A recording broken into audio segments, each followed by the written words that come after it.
Hey good people, and welcome back to the channel. Over the course of this video, I'll be sharing my thoughts and feelings on the Season 3 premiere of the OWN TV show Family or Fiancé. And because this episode premiered a few days ago, instead of doing the traditional recap and review, I'll just be talking about the couple's backstory, I'll be touching on the important parts of the episode, and I'll be giving the episode an overall rating.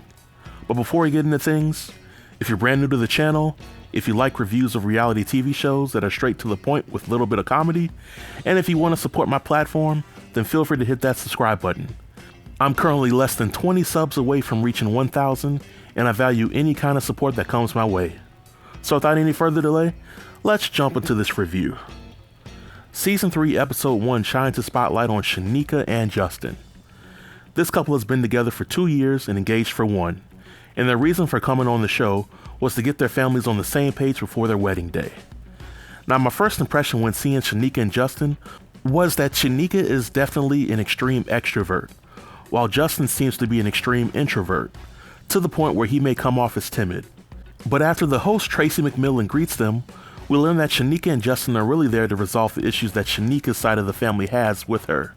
And one of these issues, according to Shanika, was an incident in which 19 of her family members expected her to pay for them to travel from out of state for their engagement party.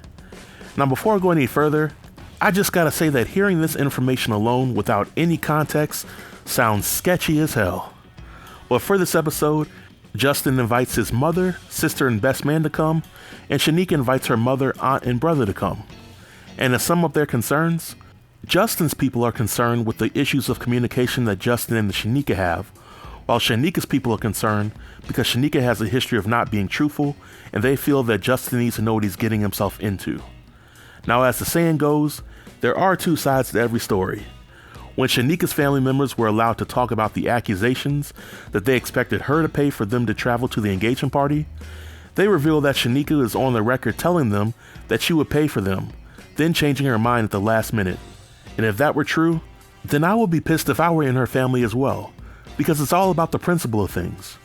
In my opinion, if you make a promise or you give your word to do something for someone, then you should be a man or woman to your word. And if there's a reason why you're unable to keep your word, then you need to communicate that ahead of time so everybody's on the same page. At this stage of the episode, it seems like Shanika has an issue with communicating with everyone, and eventually, host Tracy gets to the root of Shanika's issues. But the highest form of disrespect that Shanika showed towards her family was pretending to be pregnant and posting fake baby pictures, all to avoid telling her family that she had an abortion. Now I get it. If Shanika got an abortion, then it's her body, her decision, her choice. I got it.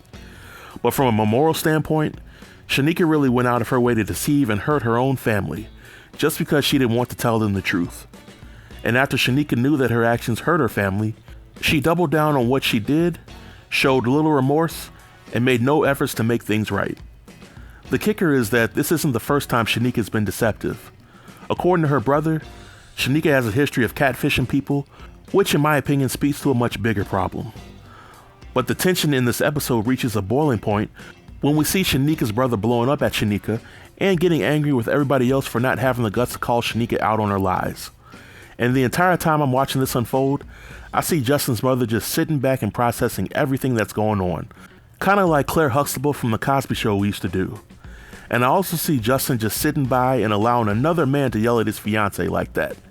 Now granted, the man yelling at Shanika was her own brother, but if I were Justin, I would feel some need to step up, pull Tony to the side, and de-escalate the situation. I would also want to take a more active role in bridging the divide between the families. What I like most about this episode was how host Tracy was able to listen to Tony's concerns, let him know that she heard him, and let him know that his concerns were valid. And I think that this was significant because, in my opinion, anyone who's ever been in Tony's shoes knows how difficult it could be to just sit by and pretend that things are okay. But by the end of the episode, Shanika and Justin have a final group meeting with the friends and family to get their blessing for marriage. And I was in complete shock when I heard that each and every person in attendance gave their blessing for marriage. So much so that I had to question the authenticity of the show after seeing everybody in this meeting just sitting there and not addressing the elephant in the room. In my opinion, unless there was some serious heavy editing in this episode, then I have to say that Shanika and Justin have absolutely no business getting married. First, we as the audience never really get to see Shanika resolve the issues that she had with her family, mainly her brother. Second, we never get to see Shanika and Justin scratch the surface in resolving their own issues with communication. And I think to a larger point, nobody ever pulled Justin to the side and tried to encourage him to be the man that Shanika needs for him to be in the marriage. And it wasn't until the very end of the episode where the family members have their production interviews and they finally admit that they still had concerns for Shanika and Justin. My thing is, if you still had concerns, why not encourage Shanika and Justin to postpone their wedding and wait a few months so that they can get the counseling that they needed? In my opinion, this episode was a complete waste of time and there were too many red flags to count. But overall, on a scale of 1 to 10, I'll give this episode a 3. The only thing this episode really did was show us as the viewing audience what a dysfunctional family and relationship look like. Shanika was surrounded by enablers, and it seems like she will run over Justin if given the opportunity. Now I know I could have rated this episode a little lower, but I decided not to do that, only because I think that host Tracy did her job to the best of her ability. However, the two families failed to do their part. But this marks the end of my review for episode 1.